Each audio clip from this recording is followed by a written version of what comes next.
ఇందాక జరిగిన మీటింగ్లో ముఖ్యమంత్రి గారు చాలా క్లియర్గా స్పష్టంగా చెప్పారు. అటు రాష్ట్ర మంత్రులకైతే ఇటు ఎంపీలకైతే మా అందరికి కూడా క్లియర్గా చెప్పారు. అలాగే మిగతా ఎమ్మెల్యేలు కూడా చెప్పమని చెప్పారు.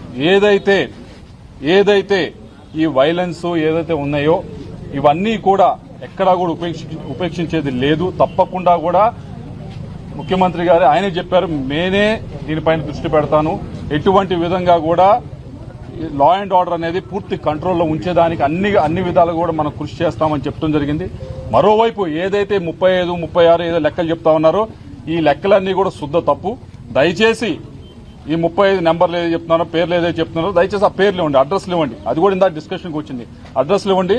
తప్పకుండా ఇక్కడ ఎవరు కూడా ఏ పార్టీ అదో ఇదో చూసి ఈ కులం ఏ మతమో చూసి చేసేది కాదు. ఇది న్యాయం వైపు నిలబడటానికి రాష్ట్ర ప్రభుత్వం అన్ని విధాలుగా కూడా ముఖ్యమంత్రి చంద్రబాబు నాయుడు గారి ఆధ్వర్యంలో నిలబడి ఉన్నాము. తప్పకుండా కూడా న్యాయం చేయడానికే ఉన్నాం.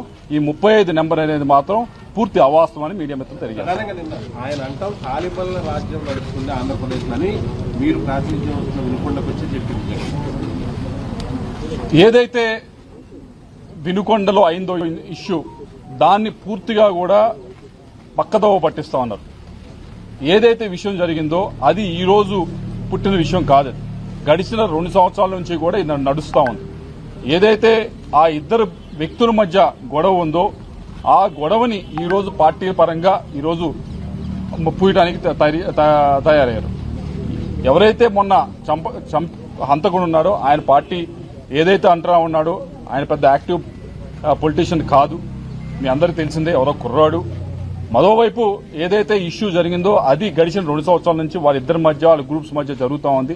మరి ఈరోజు ఏదైతే ఆరోపణ చేస్తా ఉన్నారో జగన్మోహన్ రెడ్డి గారు, ఈ ఇష్యూ 2 సంవత్సరాల క్రితం జరిగినప్పుడు అక్కడే ఉన్న ఎమ్మెల్యే ఇంకో గ్రూప్ వైపు న్యాయం వైపు నుంచోవాల్సిన ప్రజాప్రతినిధి న్యాయం వైపు నుంచోకుండా ఒక గ్రూప్ని ఎంకరేజ్ చేసి ఒక గ్రూప్ని కాపు కాసి మిగతా వారిని అనగదొక్కి వారిపైన కేసులు పెట్టించి వాళ్ళని కొట్టించి మిగతా చేస్తే దానికి రిటాలియేషన్ గా ఈరోజు 3 రోజుల క్రితం జరిగిన విషయం అది. దీన్ని ఎవరూ కూడా ప్రతి ఒక్కరూ వెళ్లారు, మాట్లాడారు, చూశారు. మీడియా మిత్రులు మీకు కూడా తెలుసు అక్కడ యాక్చువల్గా ఏం జరిగిందో. దానికి అనవసరంగా తెలుగుదేశం పార్టీ తీసుకొచ్చి దానికి ఏదో దానికి ఒక కలర్ వేయడానికి ప్రయత్నిస్తున్నారు. అది పూర్తి అవాస్తవం అని చెప్పి తెలుసుకోవాలని చెప్పి వైఎస్ఆర్సీపీ నాయకులు కార్యకర్తలు అందరూ కూడా తెలుసుకోవాలని చెప్పి కోరుతా ఉన్నాం. రాష్ట్ర ప్రభుత్వం కేంద్ర ప్రభుత్వం మరింత బలంగా కోఆర్డినేట్ చేసుకుని ఏ రకంగా ముందుకు వెళ్లాలన్న దాని మీద ఒక కొత్త పద్ధతిలో ఈ మీటింగ్ జరిగింది. అందుకనే ఎప్పుడూ లేని విధంగా ఎంపీల తాలూకా మీటింగ్ లో రాష్ట్ర మంత్రులను కూడా ముఖ్యమంత్రి వర్యులు పిలిచి ఆహ్వానించడం కూడా జరిగింది.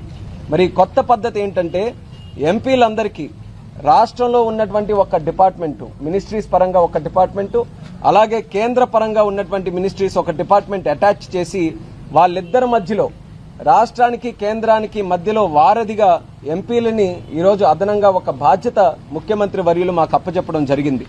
మరి ఆ బాధ్యత సక్రమంగా నిర్వర్తించి ఈరోజు ఆంధ్రప్రదేశ్ రాష్ట్రాన్ని కష్టాల ఊబిలో నుంచి, అప్పుల ఊబిలో నుంచి, ఈ ఆర్థిక నష్టం నుంచి బయటకు తీసుకొని రావాలనంటే కేంద్రం తాలూకా సహకారం ఎంతైనా ఉండాల్సినటువంటి అవసరం ఉంది. కాబట్టి కేంద్రం ఇస్తున్నటువంటి నిధుల కంటే కేంద్ర పథకాలు కూడా ఏవైతే ఉన్నాయో వాటిని కూడా సద్వినియోగం చేసుకోవడానికి మా ఎంపీలు మరి ఇచ్చినటువంటి బాధ్యతల్ని సక్రమంగా నిర్వర్తించి రేపు భవిష్యత్తులో కార్యక్రమాలు ముందుకు నడిపిస్తామని కూడా తెలియజేస్తున్నాను. ఆ లిస్టుల ప్రకారం ఎవరికి ఏది ఇచ్చారన్నది కూడా తర్వాత మీడియా మిత్రులతో మేము షేర్ చేయడం కూడా జరుగుతుంది. ఇంకా మేము ఉత్తరాంధ్ర ప్రాంతం నుంచి కూడా స్టీల్ ప్లాంట్ తాలూకు అంశాన్ని మేము తీసుకొని వచ్చాం. అది ఖచ్చితంగా ప్రైవేటైజేషన్ చేసే పరిస్థితి లేదని కూడా ఘంటాపదంగా మేము ఈ సందర్భంగా తెలియజేసుకుంటున్నాం. దానికి కావాల్సినటువంటి కోఆర్డినేషన్ అంతా కూడా మేము కేంద్ర ప్రభుత్వంతో చేస్తామని మరొకసారి ఈ సందర్భంగా తెలియజేస్తున్నాం.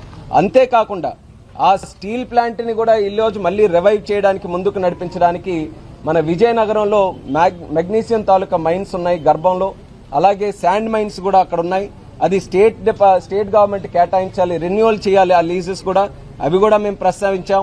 ఇమీడియట్ గా ఆ లైసెన్స్లన్నీ కూడా రెన్యువల్ చేయాలని చెప్పి ముఖ్యమంత్రి గారు కూడా ఆదేశించడం జరిగింది. కాబట్టి స్టీల్ ప్లాంట్ కి సంబంధించి ఎంత పట్టుదలతో కార్యక్రమాలు చేస్తున్నామని దానికి అది కూడా ఒక ఉదాహరణను కూడా తెలియజేసుకుంటున్నాం.